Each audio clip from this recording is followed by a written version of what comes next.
갈라디아서 3장 13절의 말씀, 그리고 갈라디아서 5장 1절의 말씀, 두 절의 말씀을 보겠습니다. 신약 305페이지에 있습니다. 먼저 갈라디아서 3장 13절 말씀 함께 읽겠습니다.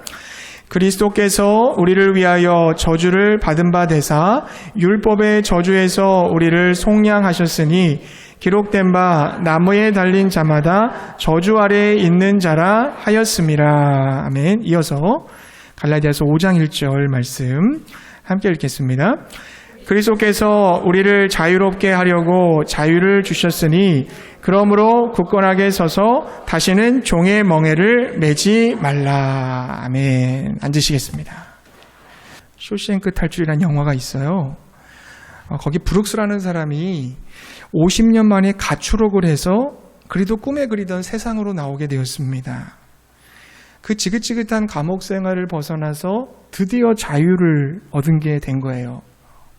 그런데 그로부터 얼마 뒤 브룩스는 자기가 새들어 살던 셋집방 기둥에 칼로 한 줄을 긋고 한 줄을 새기고 자살을 합니다. 뭐라고 썼냐면 브룩스 여기 있었다, 이 말이었어요. 50년을 감옥 생활을 하고 있다가 가출옥 상태로 나와 보니까 정말 스스로 살아갈 방법, 자신이 없었던 것입니다. 많은 사람들이 자기가 소유하고 있는 자유를 향유하지 못하고 오히려 자유가 없는 사람처럼 세상을 살아가는 경우가 있습니다. 더욱이 하나님의 자녀들의 경우를 보면 예수 그리스도께서 주신 자유가 분명히 있는데도 마치 자유를 얻지 못한 사람처럼 살고 있는 모습을 보게 됩니다. 갈라디아 교회 성도님들이 그랬어요. 바울은 갈라디아 교회 성도들에게 복음을 선포했습니다. 복음은 뭡니까? 예수 그리스도께서 우리를 죄에서 건지시려고 십자가에서 자신의 몸을 대속물로 주셨다는 것, 그게 그 기쁜 소식이죠. 그분의 대속의 희생으로 우리는 죄로부터 자유를 얻었습니다. 이것은 전적인 그분의 은혜요 사랑입니다. 이것이 자유하게 하는 복음의 핵심이요 본질입니다. 그런데 안타까운 것은 갈라디아 성도들이 이런 은혜를 저버리고 스스로 자유를 포기하고 종된 자리로 돌아가고 있었던 것입니다.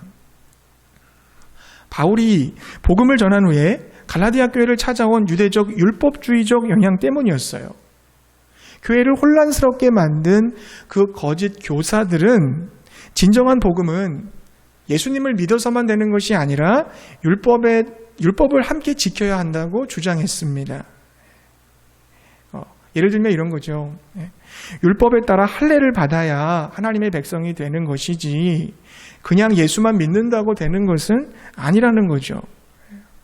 그 밖에도 율법에서 말하고 있는 음식법, 안식일법 등 여러 계명들을 준수해야만 하나님의 백성이 된다고 그들은 갈라디아 성도들을 미혹한 것입니다.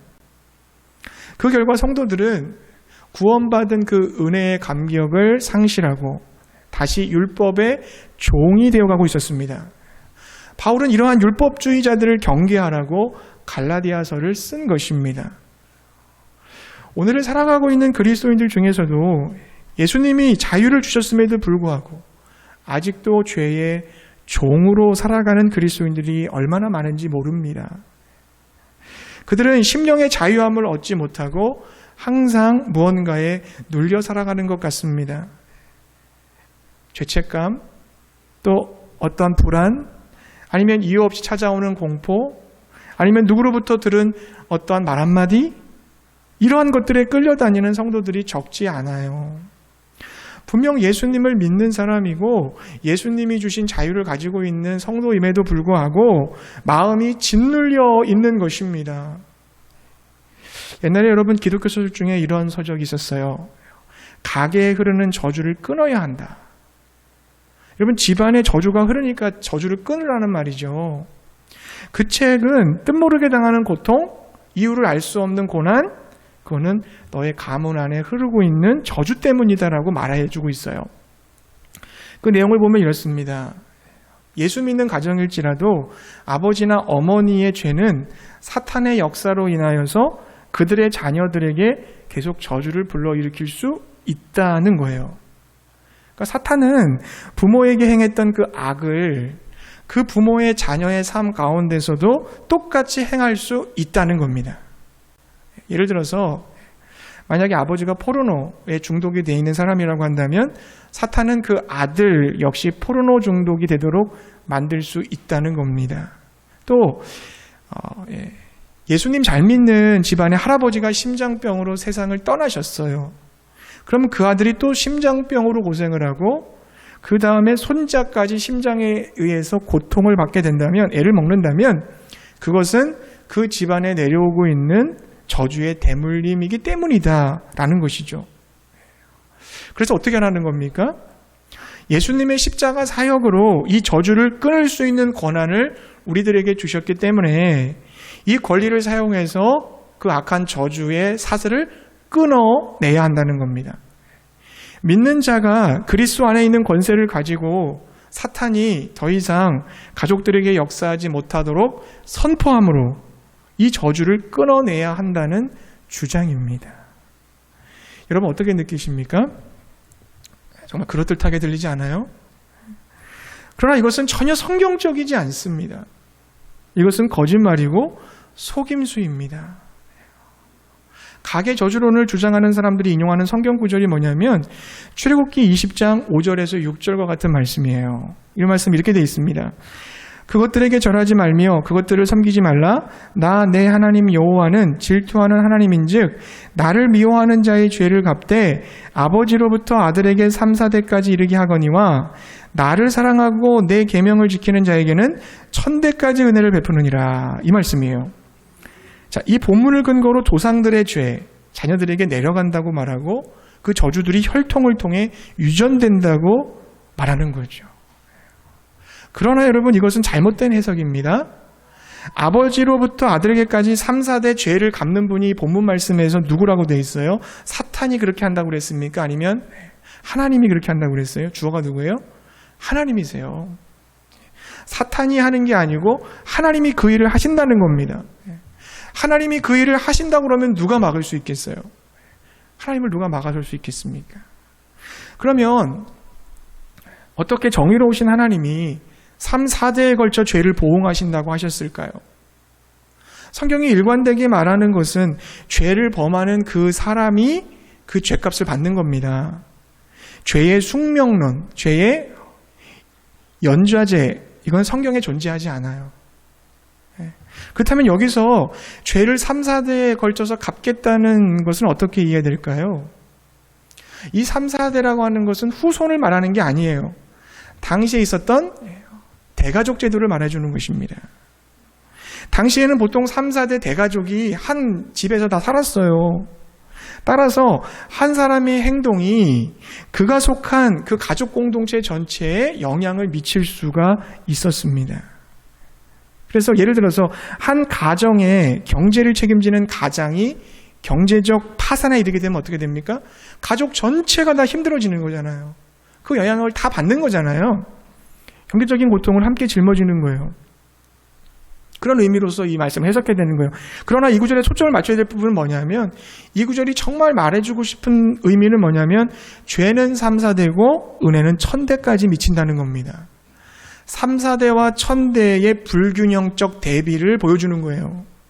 하나님은 벌을 받을 수 있는 대로는 그냥 한 가족대로만 그 안에서만 적게 주시고 벌을 주어야 한다면 당대의 한 가족으로 제한해 버리시겠다는 겁니다. 반면 복은 어떻게 됩니까? 될 수 있는 대로 1000대까지 주시겠다는 거예요. 시편의 한 기자 이렇게 얘기했습니다. 하나님의 마음을 이렇게 노래했죠. 그의 노여움은 잠깐이요 그의 은총은 평생이로다. 죄와 벌은 되물림되지 않습니다. 그러나 은혜와 사랑은 되물림됩니다. 하나님이 계속해서 은혜를 베풀어 주신다는 거예요. 복과 은총은 계속 영원토록 되물림되는 거예요. 이것이 하나님의 은혜인 줄로 믿습니다. 여러분 예수님의 십자가를 생각해 보세요. 골로새서 2장 15절 말씀 보니까 통치자들과 권세들을 무력화하여 드러내고 구경거리로 삼으시고 십자가로 그들을 이기셨느니라 그랬습니다. 통치자들과 권세들을 무력하여 드러냈다는 말은 사탄이 더 이상 그리스도인에 대한 권리를 갖지 못한다는 뜻이에요. 그리스도인들을 지배하지 못한다는 의미입니다. 그러므로 사탄은 그리스도인을 저주할 수 없는 것입니다. 사탄이 우리를 저주할 수 있는 가능성은 전혀 없습니다. 성경 안에서 저주라는 단어가 쓰인 곳이 175군데예요. 그렇지만 사탄이 어떤 사람을 저주했다고 나오는 성경 구절은 단 한 구절도 없어요. 성경에서 딱 한 번 쓰인 게 있어요. 사탄하고 저주라고 같이 쓰인 그런 문장이 있거든요. 사탄과 저주라는 단어가 같은 문장 안에 존재하는 구절은 딱 한 구절입니다. 창세기 3장 14절에서 하나님이 사탄을 저주했다. 이 단어밖에 없어요. 이 문장밖에 없어요. 하나님께서 예수 그리스도 안에서 우리를 구원해 주셨습니다. 축복하셨습니다. 그럼 하나님께서 축복하신 사람을 누가 저주할 수 있겠습니까? 하나님이 축복하신 사람은 다른 것에 의해 저주받을 수 없습니다. 사도 바울은 로마서 8장 31절부터 39절에서 하나님께서 의롭다 하신 사람을 누가 정죄하리요? 그랬습니다. 어떤 것도 우리를 붙드시는 하나님의 사랑에서 끊을 자가 없다고 말했습니다. 오늘 우리가 읽었던 이 갈라디아서 3장 13절 말씀 여러분 다시 한번 읽어보세요. 우리 한 번 더 읽어보겠습니다. 갈라디아서 3장 13절 함께 읽겠습니다. 그리스도께서 우리를 위하여 저주를 받은 바 되사 율법의 저주에서 우리를 속량하셨으니 기록된 바 나무에 달린 자마다 저주 아래 있는 자라 하였음이라. 아멘. 저주는 우리에게서 떠났어요. 우리는 완전한 자유를 얻었습니다. 예수님이 십자가에서 달리셨습니다. 왜 그랬습니까? 내가 받아야 될 저주를 대신 받기 위해서 예수님이 십자가에서 죽으신 줄로 믿습니다. 이렇게 예수님께서 우리를 저주로부터 완전히 자유하게 하셨는데 왜 우리가 저주받은 사람처럼 이 말 저 말에 끌려다니며 가슴에 짐을 지고 허덕여야 되는 겁니까? 가계 저주론이 가진 가장 큰 요인이 뭔지 아세요? 그것은 우리로 과거의 죄에 너무 초점을 맞추며 살아가게 한다는 것입니다. 과거의 죄에 묶여서 지금 현재를 바라보질 못하게 하는 거예요. 엄청난 나의 에너지가 자기 관찰, 자기 분석, 과거에 붙잡혀 사는 것에 의해 낭비될 수 있습니다.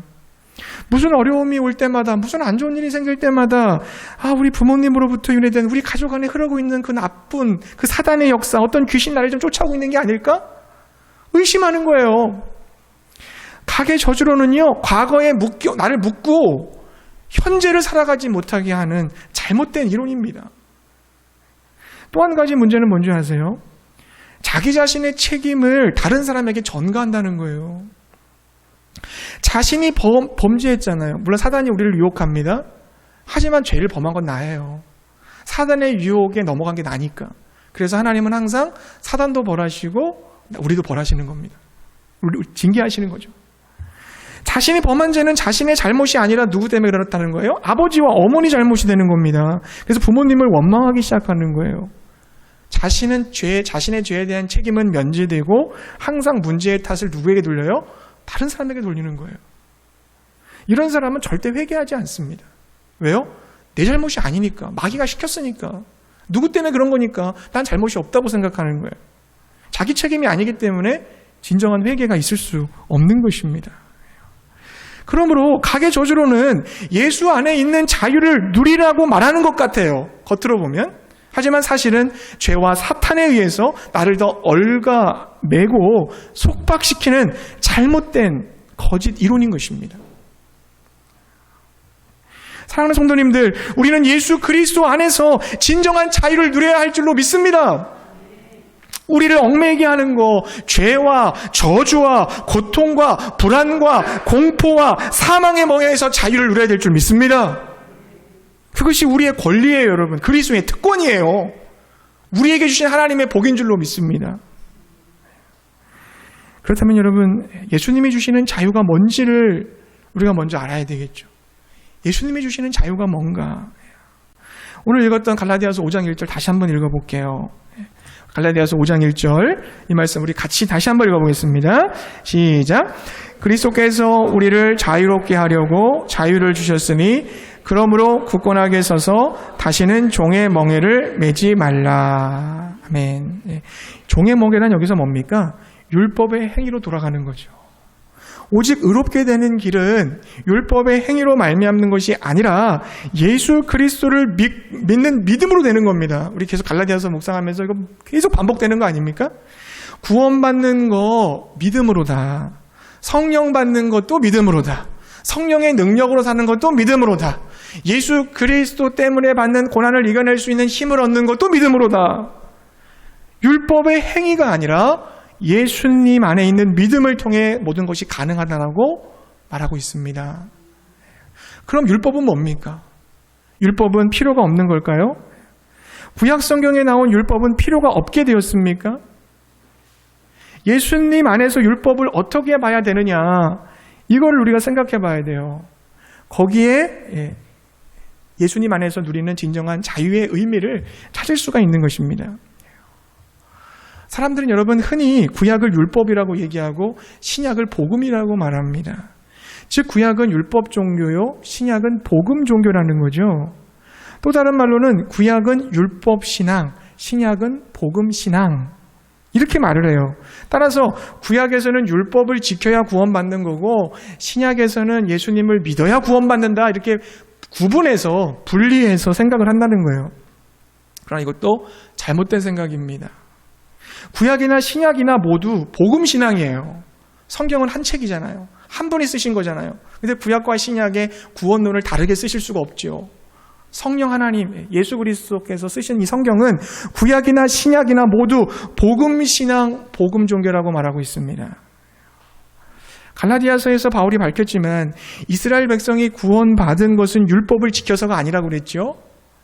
온전히 하나님의 은혜 덕분이라고 그랬습니다. 하나님이 아브라함을 부르신 것도 은혜라고 그랬고요.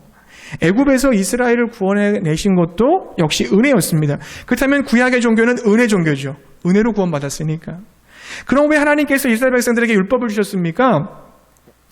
율법을 지켜서 구원을 받으라는 게 아니라 하나님의 은혜로 거룩한 백성이 너희가 되었으니까 이제 거룩한 백성답게 살라고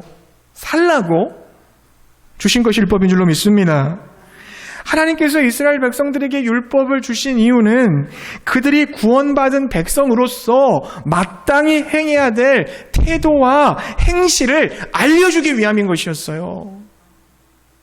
그러니까 율법은 인간의 자유를 올가매기 위한 게 아니에요. 율법은 하나님의 선물이요 은혜입니다. 하나님의 자녀로 부르심을 받은 자들이 하나님의 자녀답게 멋있게 아름답게 거기에 합당하게 살아가도록 이끌어주는 사랑과 은혜의 표현인 것입니다. 그렇다면 신약에서는 율법이 필요 없는 겁니까? 아니죠. 바울은 율법에 중요한 기능이 하나 있다고 그랬죠. 그게 뭐라고 그랬어요? 율법으로 인하여 죄를 깨닫게 된다고 그랬습니다. 갈라디아서 3장 19절을 표준세 번역은 이렇게 번역을 했어요. 그러면 율법의 용도는 무엇입니까? 율법은 약속을 받으신 그 후손이 오실 때까지 범죄들 때문에 덧붙여 주신 것입니다. 이렇게 번역을 할 수 있어요. 무슨 말이에요? 예수님이 오실 때까지 율법에 의해서 내 죄가 드러난다는 말이에요. 즉 율법은 나에게 죄성이 있으며 내가 죄인임을 알려주는 기능을 한다는 겁니다. 로마서 3장 20절 이렇게 증거하죠. 그러므로 율법의 행위로 그의 앞에 의롭다 하심을 받을 육체가 없나니 율법으로는 죄를 깨달음이니라. 자동차 규칙이 있잖아요. 자동차 규칙이 있음으로 말미암아 내가 그 규칙을 어겼을 때 교통 법규를 어겼음을 깨닫는 거죠. 법이 없으면 내가 잘못했다고 모르잖아요. 법에 비추어 보니까 잘못했구나 깨닫는 거잖아요. 법이 있으니까 내가 법을 어긴 줄 아는 거예요. 마찬가지로 우리는 율법이라고 하는 게 있기 때문에 내가 죄인이라는 것을 깨달을 수가 있게 된 겁니다. 하지만 이것이 율법의 최종 역할은 아니에요. 또 한 가지 역할이 있어요. 이제 율법은 뭐합니까? 우리를 그리스도 앞으로 인도한다는 거죠. 바울은 갈라디아서 3장 24절에서 이렇게 말했어요. 율법은 우리를 그리스도께로 인도하는 초등교사가 된다. 초등교사. 율법을 통해서 죄를 발견하게 됐어요. 내가 죄 있는 걸 알았어요. 그렇게 있을 수 없잖아요. 이제 율법은 그 죄를 해결하실 수 있는 예수 그리스도께로 우리를 인도해 준다는 겁니다. 죄를 깨닫고 예수 그리스도께로 우리를 인도해 주는 것이 율법이라는 거예요. 쉽게 말해서 율법은 거울과 같다는 겁니다. 그리고 예수님의 은혜는 물과 같다는 거예요. 거울을 통해서 내가 얼마나 지저분한가를 알잖아요. 얼마나 추하고 흐트러졌는가를 알게 돼요. 그리고 나는 이 더러움을 씻기 위해서 예수님이 주시는 은혜의 그 물가로 가서 예수님의 그 물로 나를 씻는 거죠. 그리스도의 볼로 씻는 겁니다. 그렇게 우리가 예수님을 믿어 죄 용서를 받고 하나님의 아들이 되고 예수 그리스도로 옷을 입고 하나님의 가족이 되고 하나님의 나라를 유업으로 상속받게 되었음을 믿으시기 바랍니다. 이 모든 것이 다 예수 그리스도 안에서 이루어지게 되었음을 믿으시기 바랍니다. 이제 하나님의 자녀가 되었으니 우리 어떻게 살아야 돼요? 구약시대에 하나님이 이스라엘 백성들을 은혜로 구원하시고 율법을 주시며 하나님 백성답게 살라고 하셨던 것처럼 똑같아요. 신약도. 예수님을 통해 은혜로 구원을 받게 해주신 하나님께서 이제 우리가 하나님의 백성답게 예수의 제자답게 살라고 율법을 주시는 것입니다. 그러나 이 율법은 오해하지 마세요. 구약시대의 이스라엘 백성에게 주신 문자 그대로의 율법, 그대로 지켜야 할 율법이 아니라는 거예요. 율법을 완성하신 예수 그리스도를 통하여 구약의 율법을 재해석하여 적용해야 되는 율법인 것입니다. 이 율법을 저는 신구약에 기록된 모든 하나님의 말씀이다 이렇게 부르고 싶어요. 우리 그리스도인들은 신구약에 기록된 모든 하나님의 말씀을 적용하고 순종하고 살아가야 된다라는 것이죠. 구약시대에 여러분 예를 들어서 이런 겁니다. 구약시대에 제사법에서 짐승을 잡아 죽일 때 피를 내고 불로 태우고 완전히 하나님께 드려진 그 제물, 그걸 우리가 보잖아요. 그때 여러분 우리는 뭘 생각해야 돼요? 그 제물이 완전히 불태워지고 피를 흘리고 죽음을 당한 것처럼 예수님께서 이런 희생을 치러주셨구나. 그리고 나도 예수 그리스도께 이러한 산 제물로 내 자신을 드려야 되는 거구나. 이런 걸 적용하는 거죠. 깨닫고. 그리고 여러분 구약시대 음식법 있잖아요. 음식법. 뭔 먹어라, 뭔 먹지 마라. 뭔 정하다, 뭔 부정하다. 많잖아요. 하나님께서는 먹는 것조차도 우리에게 거룩함을 요구하실 정도로 하나님은 정말 거룩하신 분이시구나. 우리에게 요구하시는 그 거룩함의 기준이 얼마나 높은지를 깨달을 수 있어야 되는 것입니다. 그리고 여러분 예수님께서 직접 산상수훈에서요 구약의 율법의 말씀을 자신을 통해서 어떻게 재해석해야 되는지를 직접 말씀해 주셨어요. 마태복음 5장 21절 이하를 여러분 가보서 읽어보세요. 그러면 예수님께서 과거에 이렇게 말했다는 걸 너희가 들었거니와 율법은 이렇게 말하고 있지만 하지만 나는 너에게 이렇게 말한다라고 얘기하면서 예수님을 통해서 율법을 재해석해 주신 본문이 있어요. 예를 들면 이런 겁니다. 율법은 간음하지 말라고 했지만 나는 너희에게 말하노니 여자를 보고 음욕을 품어도 간음이다. 율법을 재해석해 주신 거예요. 마음의 동기까지 보시는 거예요. 율법은 살인하지 말라고 했지만 나는 너희에게 말하노니 형제에게 바보라고 얘기한 사람도 살인한 거다. 그게 예수님의 말씀이에요. 이게 우리에게 주어진 율법이라고요. 예수님을 인해서 여러분 완성된 율법은요 인간의 마음과 동기까지 다루고 있기 때문에 더 지키기 어려워졌어요. 그러나 우리가 예수님 안에서 율법을 지키며 하나님의 자녀답게 살아갈 수 있는 이유는 뭡니까? 우리 안에 성령께서 와 계시기 때문인 것입니다. 그래서 바울은 갈라디아서 5장 16절에서 너희는 성령을 따라 행하라. 그리하면 육체의 욕심을 이루지 아니하리라. 그렇게 말한 거예요. 예수님이 주시는 영적 자유는요, 아무 제재도 받지 않고, 지도도 받지 않고, 자기 홀로 스스로 독립해서 누리는 자유가 아니에요, 여러분. 마음속에 있는, 그거는 여러분 내 마음속에 있는 그 악마를 풀어놓는 것과 마찬가지입니다. 인간이 스스로 자유로워지기에는 너무나 사악하다는 것을 우리 너무 잘 알고 있잖아요. 우리의 부패한 본성 다 알고 있잖아요. 우리가 역사나 현실을 보면 사람에게 어떤 자유가 주어지면 주어질수록 그 속에서 그 사람에 있는 그 악마의 본성이 기승을 부리는 걸 얼마나 많이 봅니까? 그러므로 여러분, 인간은 스스로 자유할 수 없습니다. 스스로 자유해서 하는 일은 뭐예요? 죄 짓는 일밖에 없습니다. 예수님이 주시는 영적 자유는 예수 그리스도를 주인으로 모실 때만 누릴 수 있는 자유입니다. 예수님이 주인 되셔야 누릴 수 있는 자유예요. 예수님이 나의 주인 되실 때 나는 죄의 종에서 벗어나 비로소 자유인이 됩니다. 이제 신구약의 하나님의 말씀을 대할 때 종으로 대하는 게 아니에요. 자유인으로서 대하는 거예요. 성령을 따름으로 내게 주어진 말씀을 행하게 되므로 율법의 모든 요구들이 이루어지는 줄로 믿습니다. 여러분, 신구약의 말씀들 여러분 우리가 보면 어떻습니까? 우리에게 남아있는 너 죄의 습관 그거 버려라, 끊어버려라. 심지어는 여러분, 예수님은 과장법이지만 네 눈 빼라, 손 잘라라까지 말씀하셨어요. 또한 불순종해서 돌이켜 하나님 말씀에 순종하라고 명령하셨습니다. 여러분, 이러한 계명들을 우리가 볼 때, 말씀들을 볼 때 불편하고 억압적으로 느끼십니까? 나를 올가맨다고 생각하세요? 만약 그렇다면 그 사람은 하나님의 영에 따라 살아가는 자유한 그리스도인이라고 말할 수는 없습니다. 예수님 안에서 성령을 따라가는 그리스도인의 모습은 아버지 되신 하나님께서 하지 말라고 말씀하신 것들을 안 할 때 오히려 평안을 느낍니다. 정말 자유를 느끼게 돼요. 반대로 하라는 것을 행했을 때 굉장한 기쁨을 느끼게 됩니다. 감사가 충만해지는 거예요. 사랑하는 성도님들, 진정한 자유가 뭡니까? 예수 그리스도를 주인으로 모심으로 성령 안에서 하나님의 말씀에 기쁘게 순종하는 것임을 믿으시기 바랍니다. 이게 진정한 자유의 사람이에요. 진정한 자유의 사람이에요. 그렇다면 여러분, 어떻게 해야 예수님이 주신 이 진정한 자유, 참 자유를 누릴 수 있을까요? 하나님의 말씀을 기쁨으로 순종할 수 있는 그 진정한 자유인으로 살아가기 위해서는 우리는 어떻게 해야 되겠습니까? 이걸 말씀드리려고 해요.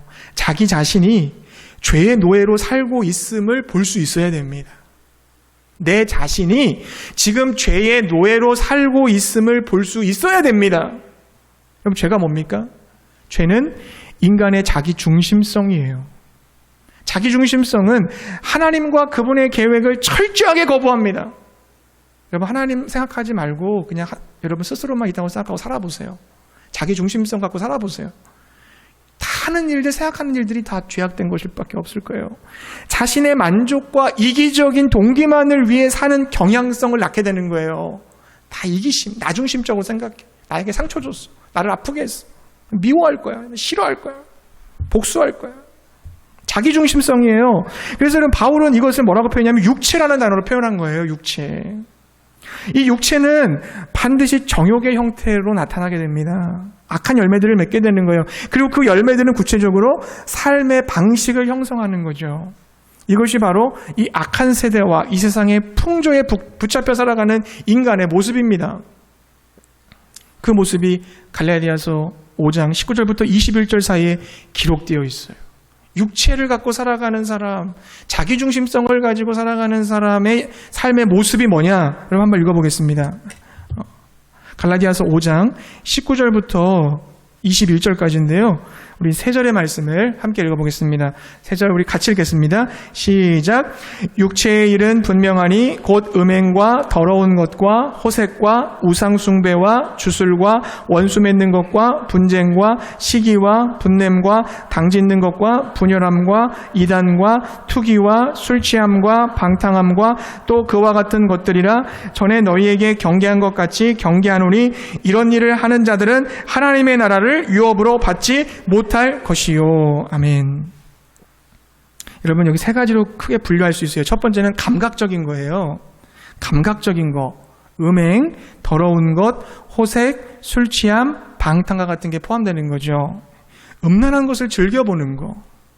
불결한 사고를 하고 불결한 행동을 하는 거. 사람을 바라볼 때 인격적인 대상으로 바라보는 게 아니라 자기의 쾌락을, 자기의 욕구를 만족시킬 도구로 바라보는 거. 술에 취해버린 상태. 자기 기분대로, 마음대로 행동하는 거. 이게 다 감각적인 겁니다. 내가 느끼고 내가 원하는 대로 살겠다는데 왜 그럽니까? 내 마음대로 하겠다는데 왜 그러십니까? 이게 다 감각적인 거예요. 죄죠.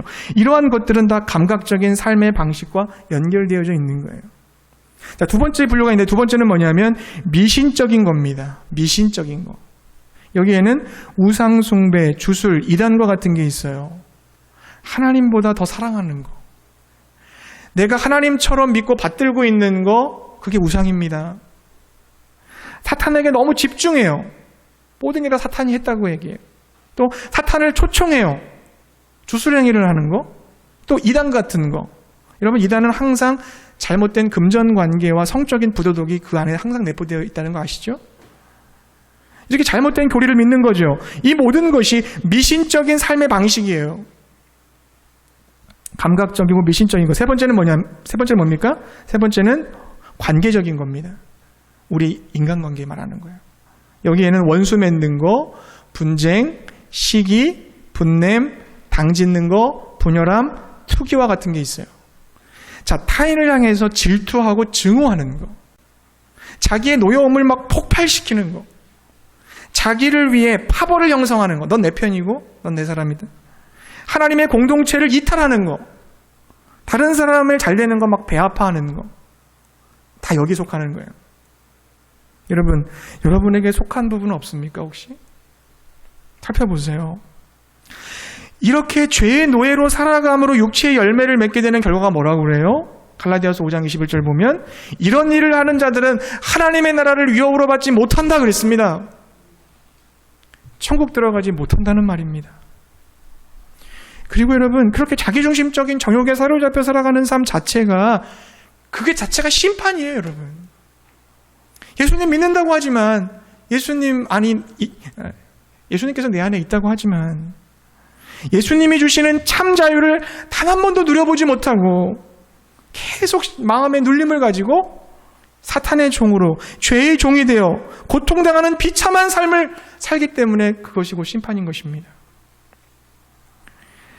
나 중심적으로 살아가는 이기적인 삶, 그것으로 인해서 파생되는 육체의 열매, 이 악한 열매들, 이걸 싫어해야 돼요, 여러분. 이걸 내가 정말 싫어해야 돼요. 미워해야 돼요. 정말 지긋지긋하게 생각해야 돼요. 혐오해야 돼요. 내가 병든 걸 알아야 의사를 찾죠. 내가 문제가 있다는 걸 알아야 예수님을 의지하죠. 정상이라고 생각하는데 왜 주님을 찾겠어요? 여기서 빠져나오고 싶은 마음이 들어야 되는 겁니다. 사도 바울과 같이 오라 나는 곤고한 사람이로다. 이 사망의 굴에서 누가 나를 건져낼 수 있으랴. 이 타인식이 있어야 돼요, 여러분. 그래서 율법을 통해서 은혜로 가는 거예요. 그때서 여러분 비로소 예수 그리스도의 십자가가 보이기 시작합니다. 그때 예수의 십자가가 얼마나 중요한지 몰라요. 이 끔찍하고 비참한 종된 삶에서 자유를 주시기 위해서 예수님이 나 대신에 십자가를 지셨음이 믿어지는 겁니다. 그래야 믿어지는 거예요, 이게. 예수님은 십자가로 죄에 노예된 나를 건지시고 그 죄의 결과인 죽음의 저주에서도 나를 구원해 주셨습니다. 무엇보다 지독한 자기애에 빠져있는 인간을 향한 그분의 변함없는 사랑을 확증해 주셨습니다. 자기 중심성에 빠져있는 그 인간들을 향해서 자신을 내어주는 사랑으로 우리를 구원하신 분이 예수 그리스도인 줄로 믿습니다. 예수님이 십자가로 나를 구원해 주셨음을 믿는다는 것은 다른 말로 하면요, 예수님과 함께 내가 십자가에 못 박혀서 죽었다는 걸 뜻하는 거예요. 예수님이 십자가에 죽으실 때 죄의 종된 나, 감각적이고 미신적이고 관계 파괴적이고 이기적인 나의 정욕과 세상을 향해 나도 죽은 겁니다. 죽지 않았는데 어떻게 부활을 합니까? 죽지 않았는데 어떻게 새로운 피조물이 됩니까? 그때 내가 죽었을 때 비로소 예수님과 함께 새로운 피조물로 부활하게 될 줄로 믿습니다. 이제 여러분, 예수님 안에서 새롭게 부활한 나는 어떻게 살아가요? 그것이 갈라디아서 5장에 기록이 되어 있어요. 내게 주신 그 자유를 가지고 육체의 기회를 삼지 마라. 이제 더 이상 사랑으로 사람에게 종노릇하라 그랬잖아요. 사랑으로 종노릇하라. 서로에게 종이 되는 삶을 살아가는 겁니다. 성령을 따라 살게 되고 성령으로 행하게 되고 성령의 열매를 맺는 삶을 살게 될 줄 믿습니다. 그 성령의 열매의 핵심이 뭐냐? 사랑이에요. 사랑할 때 기쁨과 평화를 누리게 되는 것이고, 사랑하기 때문에 형제자매에 대해서 오래 참는 것고, 자비하고 선하고 신실하며 온유와 절제로 대할 수가 있는 거예요. 그 성령의 열매를 가지고 여러분 더 읽어보시면요, 공동체를 섬기게 돼요. 공동체를 세우게 됩니다. 사람들의 영적인 상태에 관심을 갖고 그들을 돕기 위해 일하게 됩니다. 연약한 이들의 짐을 내가 대신 져준다고 그랬어요.